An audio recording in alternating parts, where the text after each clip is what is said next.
Bienvenue à tous à notre séminaire Oser vivre, croire et agir. Nous espérons que ce moment musical auquel vous avez assisté vous a permis de vous sentir à l'aise et préparé pour la suite du programme.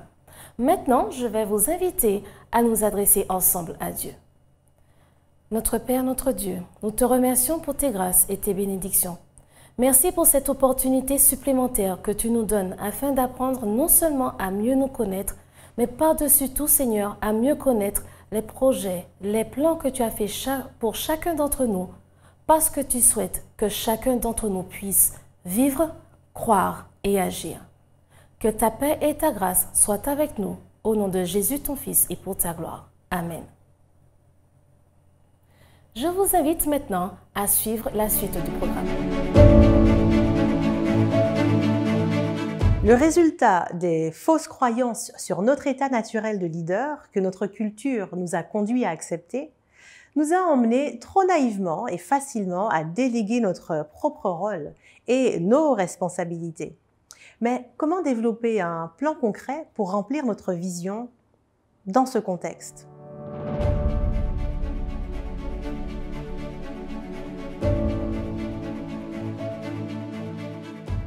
Le stress émotionnel est plus présent aujourd'hui qu'auparavant. Les populations sont angoissées à l'idée de ce qui est à venir. Elles ne savent pas quoi penser et surtout à quoi s'attendre. Un outil qui aide à diminuer le stress et puis la charge émotionnelle, de mon expérience, est le plan d'action.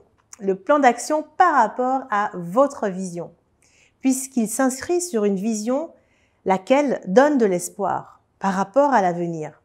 Avez-vous développé un plan d'action concret pour mener votre mission, votre vision? Être chrétien n'est pas uniquement accepter un ensemble de croyances et lutter en vain pour mettre toutes ces croyances en pratique. Il ne s'agit pas uniquement de grincer des dents et de dire « je veux faire cela, mais si cela me tue, pas très grave ». Être chrétien, c'est surtout manifester ce en quoi on croit, donc aussi être actif, se laissant conduire de projet en projet, inspiré par la source infinie. Rappelons que nous avons chacun une mission individuelle, menée et régie par l'amour, pour l'utilité commune, et chacun dans nos domaines de compétences selon nos dons, nos talents ou pas. Et pour y parvenir, cela n'arrivera pas par hasard, mais bien en bâtissant un plan d'action. Regardez déjà dans la Genèse. Qui trouvez-vous? Qu'observez-vous? Eh bien, de l'action immédiate. Et en plan d'action, il dit et cela fut. Il n'est pas dit qu'il vit, il dit et il regarda si c'était possible, etc.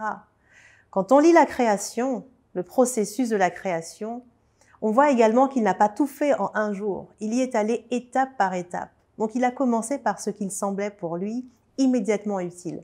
Et il y a été d'incrémentation en incrémentation, en faisant des itérations, donc des répétitions de plans et de séquences. Mais pour faire cela, ça n'a pas été non plus le résultat d'un processus hasardeux. Il savait ce qui était nécessaire et donc a implémenté son plan, étape par étape. Si vous l'aimez tant que cela, le Dieu créateur, imitez-le en continu, vous aussi passez à l'action et adoptez sa méthode. Ah, qu'est-ce que j'aime la gestion de projet et surtout la phase d'exécution d'un projet. Vous avez vu comment se terminent les itérations, jour après jour? Eh bien, on lit, il constatait que cela était bon. Si vous avez une Bible avec vous, je vous invite à ouvrir votre Bible dans le livre de Genèse, versets 1 à 31. Et si vous n'en avez pas, c'est le bon moment de vous en procurer une. Je vous assure que ce ne sera pas une dépense, un achat inutile. La vision donne un sens et le plan lui donne forme. Planifier est la démarche qui vise à mettre bout à bout les actions qui permettront de conduire la vision, donc l'idée, à destination, au but. Votre détermination à réussir se révélera d'abord dans votre décision de structurer le ou les projets nécessaires. Et les idées de projets deviennent véritablement puissantes lorsqu'elles s'allient à la détermination d'atteindre un but précis dans un temps défini. Depuis plusieurs années, j'accompagne des entrepreneurs comme des firmes sur des projets complexes et parfois à forte visibilité. J'ai ainsi compris quelles étaient les causes de l'échec ou de la réussite d'un projet. Et j'ai noté, au fur et à mesure de mon expérience, que les projets réalisés sans méthode se développent moins bien ou moins vite et avec une qualité qui n'est pas toujours au rendez-vous. Faites des plans pour remplir votre vision. Ici, j'aimerais partager avec vous 12 raisons qui, selon moi, de ce que j'ai pu observer, expliquent les échecs d'un plan, d'un projet. Première raison, des objectifs pas suffisamment définis. Si vos objectifs ne sont pas suffisamment définis et restent vagues, ils ne seront jamais atteints. Et l'expérience nous montre que plus on est précis et clair par rapport aux objectifs souhaités, plus on a de chances d'être rigoureux dans l'approche et on augmente ainsi la possibilité d'atteindre nos résultats. Ce que cela signifie en réalité, c'est que si on arrive à visualiser le but à atteindre, on peut se projeter dans l'avenir et créer les conditions nécessaires à l'obtention de nos souhaits par rapport à notre vision. En quelque sorte, visualiser, c'est y croire et c'est le manifester. Et cela vous permet de ressentir comment sera l'avenir après le projet. Deuxième erreur, c'est un manque d'autodiscipline dans la mise en œuvre du plan. Parce que gérer un projet est une chose, mais gérer des personnes et s'assurer que chacun est au top de sa performance en est une autre. Il va sans dire que personne n'est au top de sa performance à chaque instant de la journée. On a tous parfois tendance à dévier notre attention de nos objectifs de la journée. Et si cela arrive trop souvent, on risque de retarder le projet de manière significative. Motivez-vous en permanence, tout comme vos équipes pour garder le rythme. Et s'il le faut, priez plusieurs fois dans la journée pour retrouver cette dynamique. Troisième raison, un suivi du désir et non du plan. Bien qu'un plan ne soit jamais que la ligne directrice d'un projet, il arrive qu'on oublie la direction qu'on a voulu prendre et on dévie. On dévie tellement qu'on oublie nos objectifs qui du coup ne sont jamais atteints. Voir en plein projet une autre route, une autre manière de faire est tout à fait légitime. Mais à la limite, il faut dans ce cas adapter votre plan pour qu'il soit en phase avec votre nouvelle direction. Quatrième raison, la dispersion des efforts. Nous le savons tous, une fois dans l'action, on se sent pris dans un tourbillon de choses à faire. On perd ses repères et on peut aller au plus pressé. Ou du moins, on va à ce que l'on pense être le plus important dans cet instant précis. Du coup, on passe d'une chose à l'autre et on ne fait rien correctement. En conséquence, on perd du temps.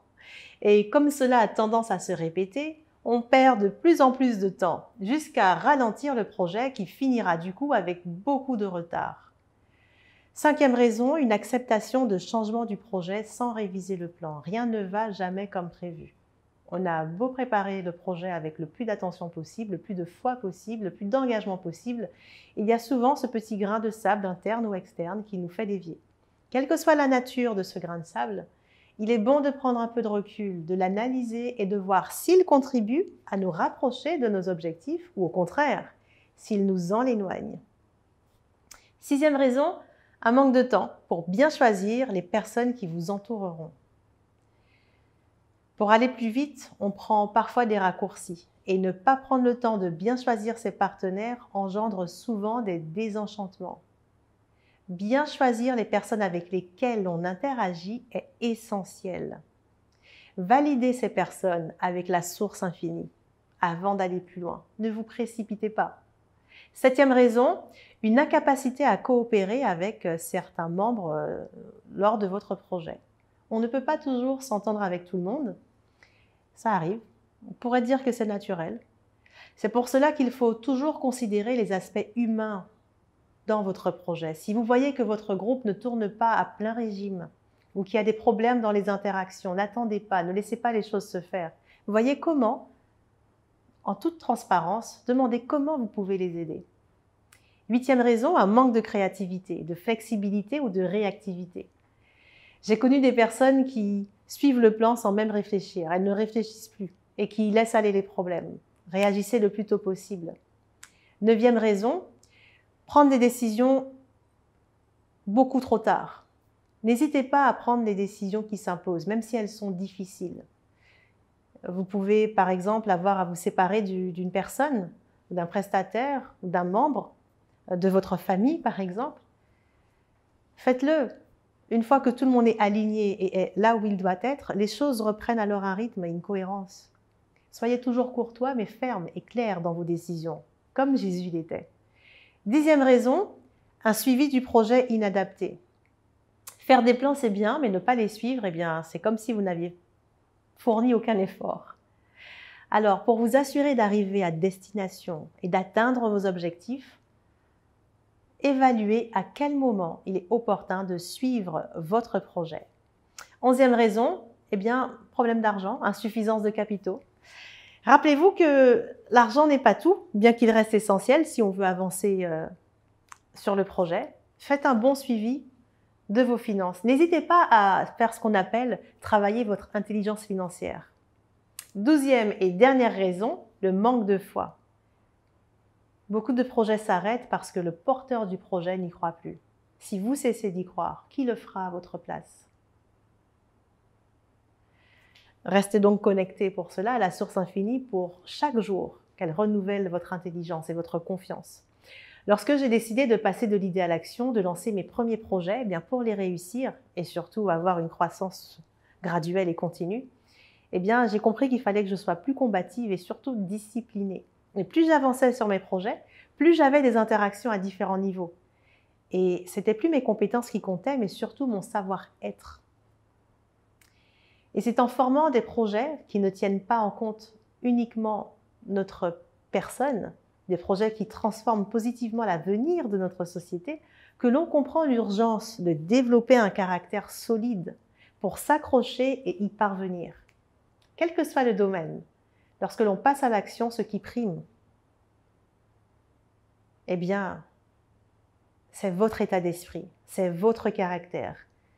Avancez avec ce puissant partenaire, la source infinie. Notre société, actuellement en pleine transformation, tout comme nos communautés, souffre d'un vide de femmes et d'hommes capables d'inspirer, d'impacter, d'influencer, de guider, d'inspirer, de leaders, des personnes capables de fédérer un groupe ou une organisation vers un objectif commun. De quoi avez-vous besoin pour agir encore plus aujourd'hui?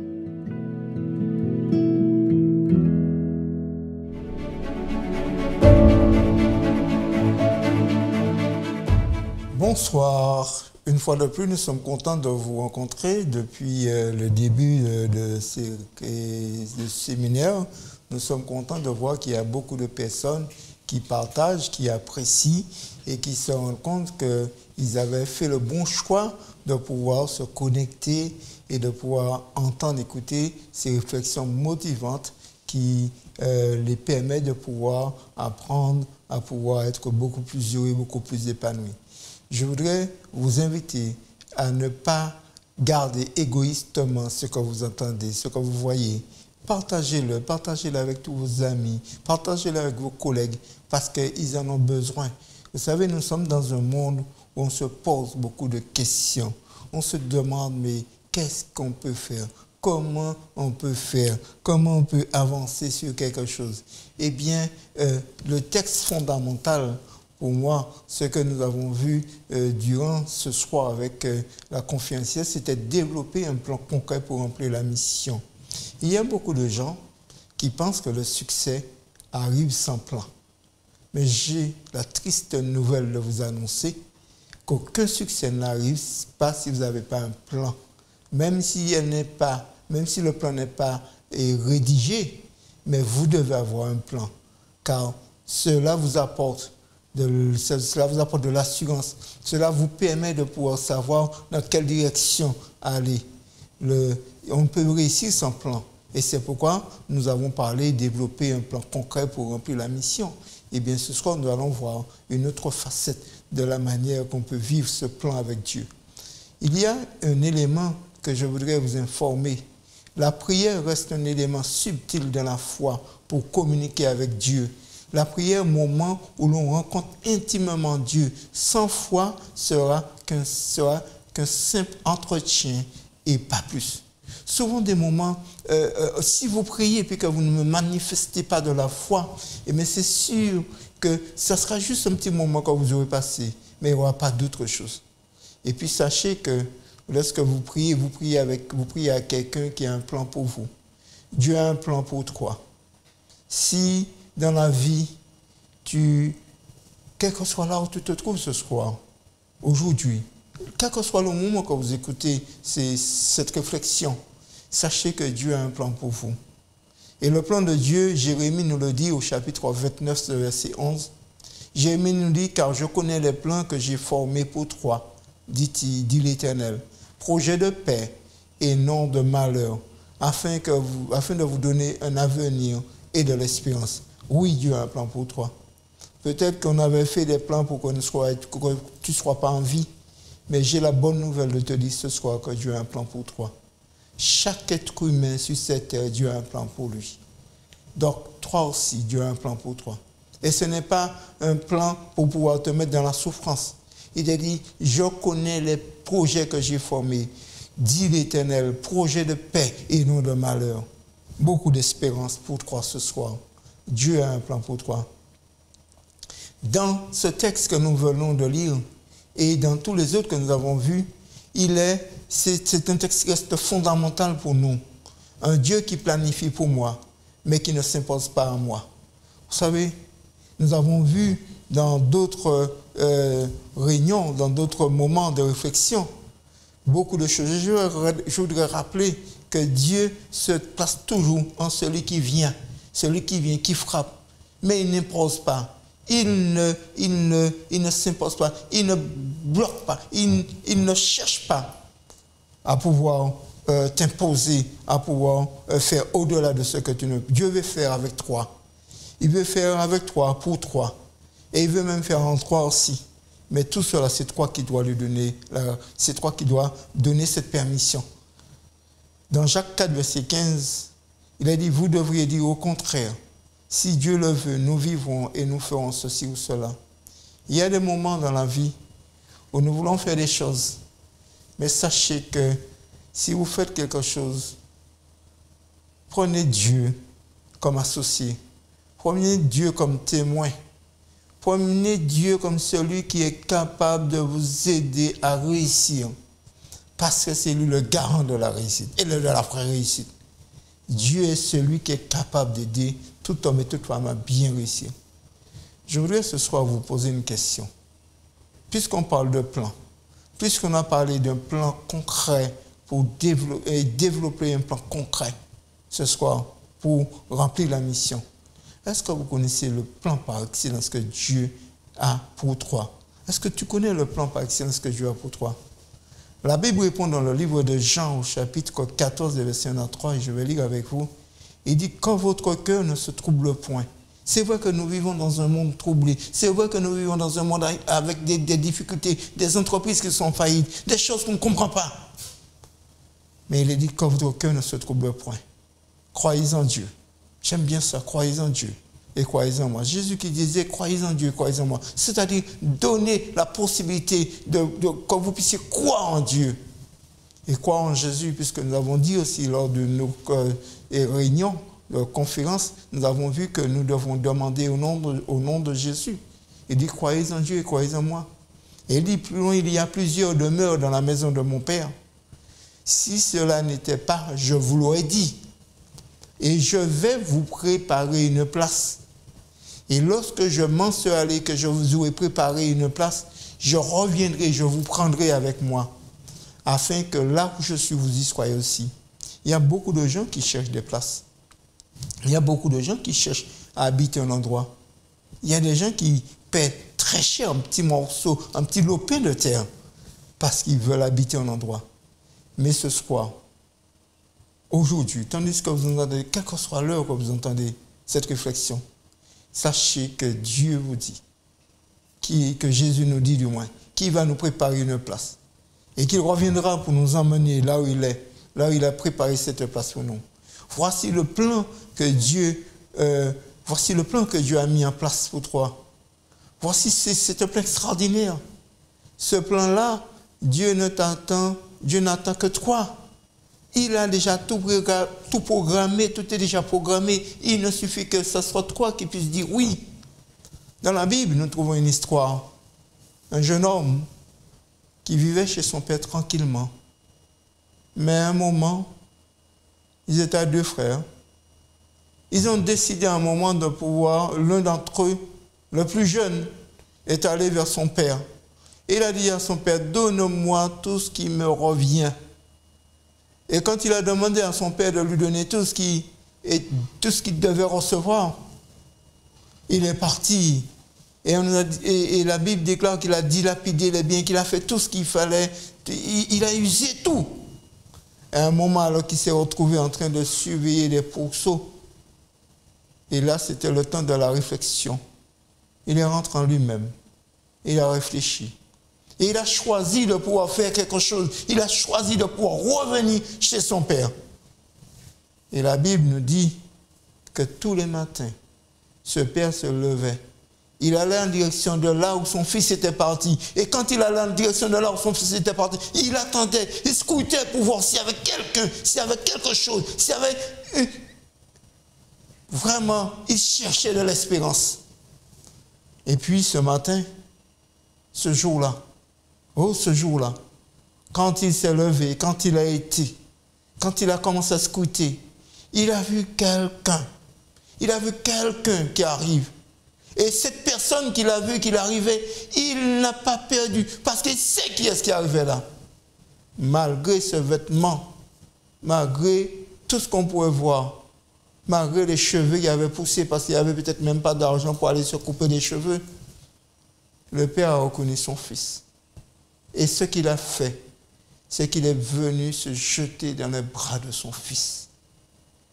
Je voudrais ce soir, ce matin, quel que soit le moment que vous regardez, réfléchir et vous dire une chose. Si votre vie vous semble une vie où il n'y a pas eu de goût, si votre vie vous semble une vie où ça a été triste, si votre vie vous semble que vraiment ça ne vaut même plus la peine de vivre, eh bien je vous invite à venir à Dieu. Je vous invite à lui donner une chance. Donnez-lui une chance dans votre vie. Si vous êtes dans une prison et que vous regardez sur n'importe quel support, quel que soit là où vous êtes, si vous êtes en train de pouvoir vous êtes vraiment là où on ne pourrait même plus penser, je voudrais vous inviter à donner à Dieu une chance ce soir. À donner à Dieu une chance aujourd'hui. Dans le livre de Jean, au chapitre 3, et le verset 37, il dit « Je ne mettrai pas dehors celui qui vient à moi. » Le Seigneur déclare qu'il ne mettra pas dehors celui qui vient à lui. Si ce soir vous venez, quel que soit votre statut, quelle que soit votre situation, si vous venez au Seigneur ce soir, la bonne nouvelle c'est qu'il ne vous mettra pas dehors. Il va vous recevoir, il va vous apporter toute la tendresse, tout l'amour que vous avez besoin. Et comme je vous l'ai dit depuis le début jusqu'à maintenant, nous avons toujours une petite image à la fin. Et ce soir, je voudrais vous dire que chaque fois que vous vous réveillez le matin, c'est une page blanche qui vous est donnée, une page blanche comme celui-là qui vous est donné. C'est une page blanche qui vous est donnée de pouvoir vivre votre journée. Vous pouvez écrire des choses extraordinaires dessus. Mais je vais vous montrer une autre page. Et regardez bien ce qui est dessus. C'est qu'il y a plein de choses marquées dessus. Vous savez, notre cerveau, il y a une chose qu'on doit faire. C'est que lorsque vous avez fini de faire votre journée, et c'est ce qui va vous aider à avoir l'esprit clair pour que vous ayez des plans concrets pour remplir la mission. Lorsque vous avez fini de faire votre journée, lorsque vous avez fini votre journée, il est bon de faire le point, il est bon de pouvoir s'examiner, mais vous devez le faire avec un esprit, avec la foi. La foi que vous avez passé une bonne journée, la foi que vous avez une journée qui a été extraordinaire par la grâce de Dieu. Eh bien oui, quand vous avez fini de faire votre journée, eh bien il est bon parfois, il est très bon de faire comme on fait pour l'ordinateur, parfois on vide la poubelle. Il est bon de pouvoir vider. Il est bon de pouvoir vider tout ce qui n'a pas. Il est bon de pouvoir éliminer, de demander à Dieu de vous aider. Et c'est avec la foi que vous pouvez faire ça. De demander à Dieu de nettoyer ce qui n'a pas été positif dans votre journée. Et là, quand le Seigneur va nettoyer ce qui n'est pas positif, Parce que comme je vous l'ai dit, si le matin vous vous réveillez et que vous n'avez pas nettoyé la veille, eh bien si votre feuille était ainsi, automatiquement, il y a quelque chose qui va se faire. C'est que si vous n'avez pas travaillé, si vous n'avez pas fait le point le soir, automatiquement, voici ce qui se produit à ce moment-là. C'est-à-dire le matin, malgré une feuille que vous avez qui était comme cela, eh bien, ça redevient ainsi. Parce que tout ce que vous avez comme rancune, tout ce que vous avez comme esprit de vengeance, tout ce que vous avez comme esprit de haine, eh bien, tout cela redevient sur votre feuille. Et c'est pourquoi il est important, chaque soir, de faire le point et de pouvoir mettre votre feuille à la poubelle. Et avec ça, vous avez mis tout ce qui vous a fait du tort, vous l'avez mis à la poubelle. Et puis, vous aurez une nouvelle feuille. Chaque matin, vous pouvez, sur cette feuille, c'est marqué pardon, amour. C'est ce que vous allez vivre dans le pardon, vous allez vivre dans l'amour. Mais il y a une seule chose qui peut vous aider à le faire, c'est la foi. Et c'est ce que la foi vous permet de faire, parce que la foi vous permet d'avoir un plan concret. Quelqu'un qui est un homme de foi, une femme de foi, quelqu'un qui aime voir les choses bien, eh bien, il va planifier. Mais comme je vous l'ai dit aussi, nous l'avons vu aussi dans d'autres réflexions, ce n'est pas parce que vous avez planifié que vous n'allez pas échouer. Mais lorsque vous échouez, vous apprenez de l'échec parce que vous allez chercher ce qui n'a pas été bien fait et vous allez apprendre à mieux réussir. Et ce soir, une fois de plus, je voudrais vous inviter à prier avec moi. Priez pour que Dieu puisse vous aider. Priez pour que Dieu puisse vous permettre d'être beaucoup plus à l'aise, beaucoup plus épanoui. Je vous invite à prier ce soir une fois de plus. Nous prions ce soir. Notre Père qui est aux cieux, nous voulons te remercier, Seigneur, pour tout ce que tu as fait pour nous. Depuis le début, tu as toujours soutenu ce programme, tu nous as fait du bien. Tu as été là, Seigneur. Nous te remercions. Ce soir, nous avons vu développer un plan concret pour remplir la mission. Nous croyons, Seigneur, que nous devons chaque jour apprendre à développer nos compétences, Seigneur. C'est pourquoi nous te demandons de les faire, mais pas les développer pour que nous soyons égoïstes, mais les développer pour que nous puissions les mettre à ton service, oh notre Dieu. Donc, quand ce soit une fois de plus, qui que ce soit qui a écouté, qui a vu cette réflexion, alors nous t'en supplions pour cette personne de faire grâce, d'aider, de transformer, de bénir, parce que nous en avons besoin, notre Dieu. Merci de nous avoir accompagnés ce soir. Merci de nous faire du bien. Et merci de nous aider chaque jour à savoir que tu ne manques pas dans tes promesses et que tu es là pour nous aider, pour nous fortifier. Nous t'avons prié en ce soir une fois de plus, au nom de Jésus-Christ. Amen.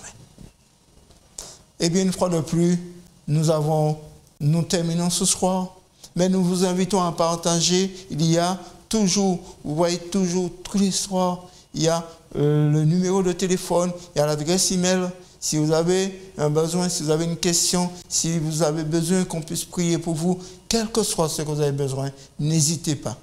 Nous sommes là pour vous accompagner. Et puis aussi, comme je l'ai dit, et je voudrais me le répéter, ne soyez pas égoïstes. S'il y a quelqu'un qui a besoin d'entendre ces réflexions, donnez l'information, partagez. Si vous avez besoin aussi de nous dire un petit mot d'encouragement, eh bien dites-le, n'hésitez pas. Nous acceptons les mots d'encouragement aussi parce que nous croyons que s'il est important d'encourager, de faire du bien, nous croyons à cela. Et c'est pourquoi nous voulons aussi accepter si vous nous encouragez. Nous vous disons à demain soir pour un moment encore beaucoup plus encore intéressant parce que chaque moment a quelque chose de formidable. Chaque moment a quelque chose qui vous permettra de pouvoir être beaucoup plus prêt dans la bataille. À demain soir, à la même heure. Merci.